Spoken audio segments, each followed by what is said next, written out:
முதல்ல இந்த நூல் பேசுகிற துறை ரொம்ப முக்கியமானது.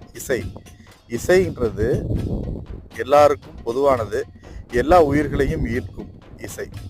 ஆனா இசை என்பதில் அந்த இசை கருவிகள் இருக்கு இல்லையா, அதை யார் யார் பயன்படுத்துறணும், யார் யார் பயன்படுத்தினாங்க, யார் யார் எந்தெந்த கருவிகள் மட்டும்தான் பயன்படுத்தணுன்றதுக்கு பின்னாடி பெரிய அரசியல் இருக்கு. இப்போ இந்த ஒரு இசை அப்படின்றப்போ நமக்கெல்லாம் தெரிஞ்சது என்ன?